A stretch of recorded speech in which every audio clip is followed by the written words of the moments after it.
Hello everyone, आज की video में हम बात करेंगे सिंपल प्रेजेंट टेंस की। हम उसे कहाँ यूज करते हैं, किस तरह से हम उसको सेंटेंसेस में यूज करेंगे। Positive sentences, negative sentences, interrogative sentences, हर तरह के सेंटेंसेस हम बनाएंगे इस वीडियो के अंदर। तो लेट्स गेट स्टार्टेड। तो जब भी हम किसी रूटीन की बात करते हैं या किसी हैबिट की बात करते हैं या हम कोई ऐसी यूनिवर्सल फैक्ट है, यूनिवर्सल फैक्ट मतलब जो चीज हमेशा से होती रही है या कोई चीज आगे भी होगी और अभी भी हो रही है, उसको बोलते हैं यूनिवर्सल फैक्ट। जैसे कि जो पृथ्वी है वो सूर्य के चारों तरफ घूमती है, तो एक यूनिवर्सल फैक्ट है। जो अर्थ है that will revolve around sun only. ऐसे ही जब आप कभी बोलते हैं कि मैं स्कूल जाती हूँ, तो अभी वो एक आपकी रूटीन है स्कूल जाना। तो उस टाइम पे आप यूज करेंगे सिंपल प्रेजेंट टेंस का। अगर आप बोल रहे हैं मैं स्कूल जा रही हूं, तो आप अभी स्कूल जा रहे हैं। इसका मतलब ये नहीं है कि आप कल भी जा रहे थे या परसों भी जा रहे थे, आप अभी मूवमेंट की बात कर रहे हैं। या फिर आप किसी हैबिट की बात कर रहे हैं। हैबिट मतलब जैसे मैं बोलूं कि मुझे सुबह 4 बजे उठने की आदत है, तो वो एक मेरी हैबिट है। यहाँ पे I am showing you few examples like I go to school, मैं स्कूल जाती हूँ या मैं स्कूल जाता हूँ, क्योंकि आई में आप लड़का भी हो सकते हैं, आप लड़की भी हो सकती हैं। अर्थ रिवॉल्व्स अराउंड द सन। अब कहाँ रिवॉल्व लगेगा, कहाँ प्लूरल फॉर्म आएगी, कहाँ सिंगुलर फॉर्म आएगी, वो अब हम आगे देखेंगे। हम उसकी शादी में शामिल होते हैं या हम उनकी फैमिली की हर शादी में, हर विवाह में शामिल होते हैं। तो एक वो कह सकते हैं एक रूटीन की बात है, एक हैबिट की बात है कि उनके घर में जब जब शादी होती है, जब जब हमारे घर इनविटेशन आता है, हम तब तब उनके घर में जाते हैं उनके फंक्शन अटेंड करने के लिए। बच्चे अपने दांत ब्रश करते हैं, kids brush their teeth. They come to my home, वो मेरे घर आते हैं। तो फर्स्ट हम बनाएंगे अफर्मेटिव सेंटेंसेस यानी कि पॉजिटिव सेंटेंसेस, फिर नेगेटिव सेंटेंसेस को देखेंगे, फिर हम बनाएंगे interrogative sentences.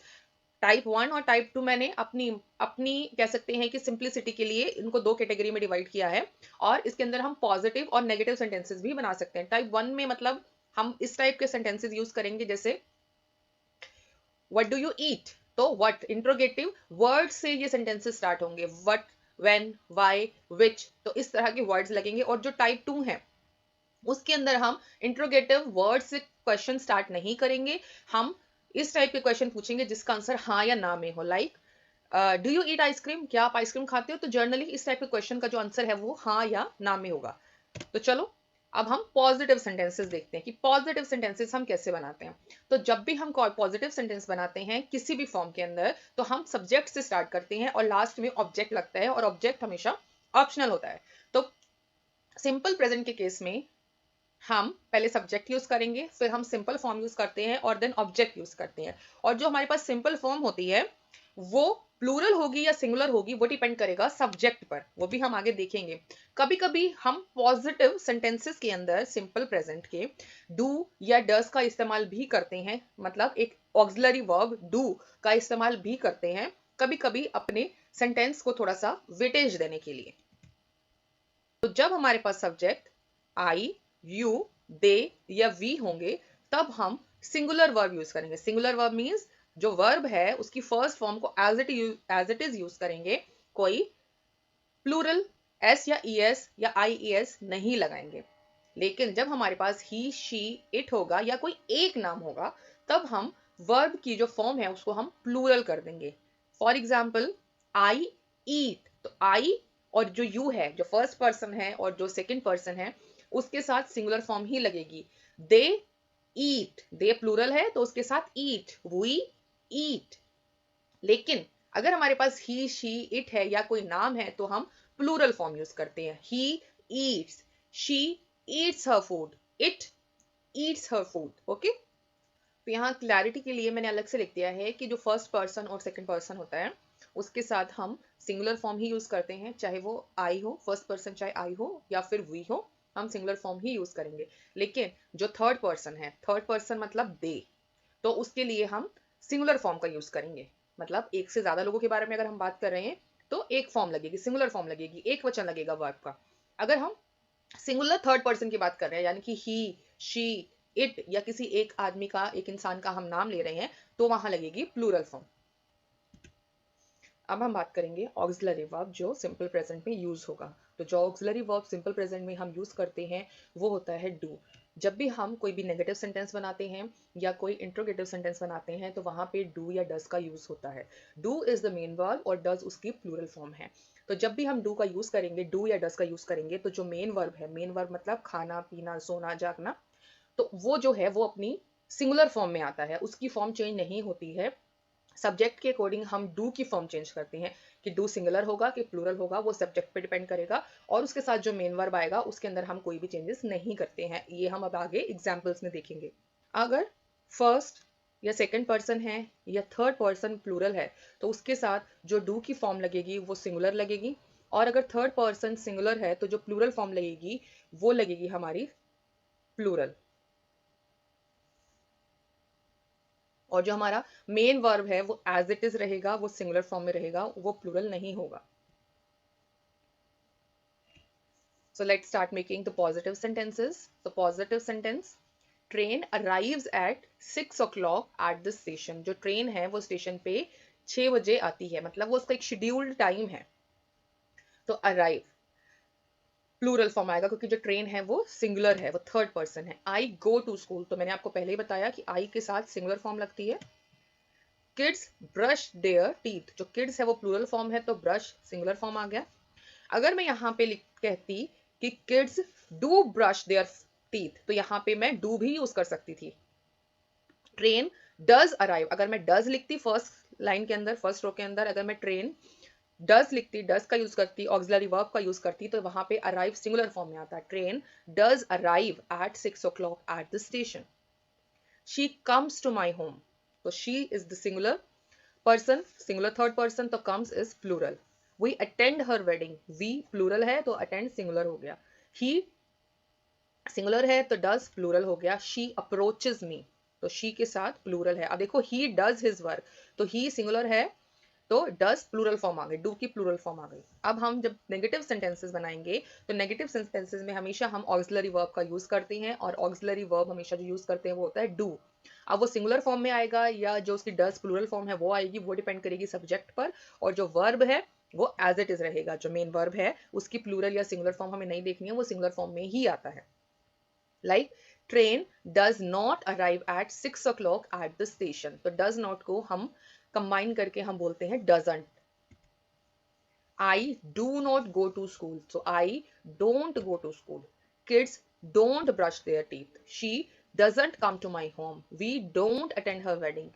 He doesn't do his work and she doesn't approach me.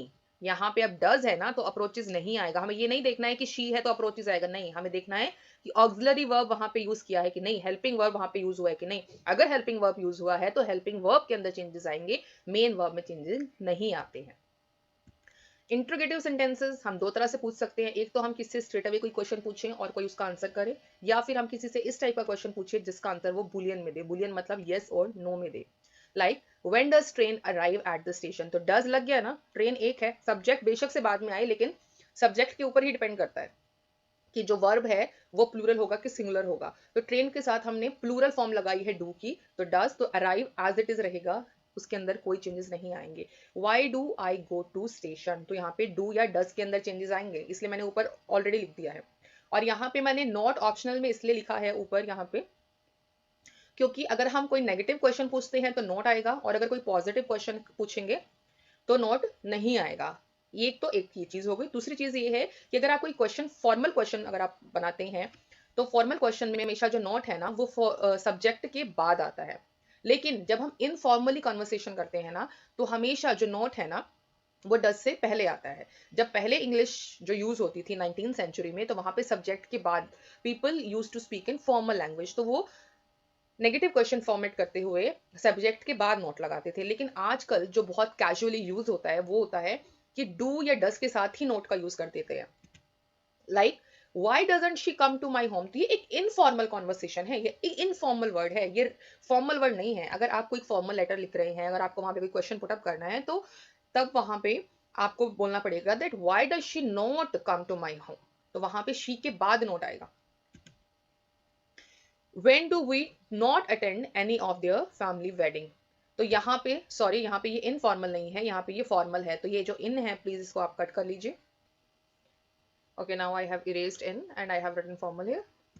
Next sentence is when does he do his homework, ठीक है। When does she approach me, तो when does she approaches me नहीं होगा, that is Incorrect. Now we will talk about interrogative type 2 sentences. Okay, answer to these questions will always be in yes or no, will always be in Boolean. So we will just remove interrogative word and we'll start the question from do or does depending on the subject. So does train arrive at the station? Do I go to school? Do kids brush their teeth? Does she not come to my home? Do we attend her wedding? Does he do his homework? And does she approach me? I usually get queries that how to practice speaking these sentences. So always keep the page in which you have written your verbs in your hand, stand in front of the mirror, and if you are not having mirror, then also there is no problem. Just have that paper in front of you and start making sentences. Just start making small sentences. Just skip object को skip करो, object नहीं बोलना है, छोटे छोटे sentence बनाओ. जैसे अगर मैं आपको एक एग्जांपल देती हूँ, मैं इसके अंदर जितने भी वर्ब्स मैंने लिखे हुए हैं ना, मैं जस्ट आपको उसका एग्जांपल देती हूँ. आपके पास फर्स्ट वर्ब है अराइव, तो अब आप कैसे प्रैक्टिस करेंगे? आप पॉजिटिव सेंटेंस बनाओ. She arrives, they arrive. Object को भूल जाओ, पूरे सेंटेंस बनाने की कोशिश मत करो. अभी छोटे छोटे सेंटेंसेस बनाओ. She arrives, he arrives, she goes, she goes to school. तो छोटे छोटे सेंटेंस बनाओ. They go to school, she goes to school, he goes to school, I go to school, you go to school. तो जब आप बार बार इस type की practice करो, ये नहीं बोल रही कि मैं आपको एक ही वर्ब को लेके, नहीं, वर्ब की फर्स्ट फॉर्म साथ में रखो और वर्ब की फॉर्म को देखते रहो और सेंटेंस बनाओ. She arrives, they go, you come. तो इस तरह से वर्ब चेंज करते रहो, सब्जेक्ट चेंज करते रहो, और बार बार आप जब आप बोलोगे तो वो आपकी सबकॉन्शियस माइंड में वो बैठ जाएगा. And this is how you will able to speak sentences, this is how you will able to make new sentences. तो आपको प्रैक्टिस करनी है बोलने की. पेपर हाथ में लो, बस बोलते रहो, प्रैक्टिस करते रहो. ये मत सोचो कि एक बार में आपको वर्ब लर्न हो जाएंगे, ये मत सोचो कि एक बार में आपको सब सेंटेंसेस बनाने आएंगे. Okay, so that's all for today. If you have any queries, if you want me to make any video on any particular topic, then please do comment in the comment section, and all your suggestions are always most welcome. And if you like my video, then please do like, share and subscribe it. That's all for today. Have a great day.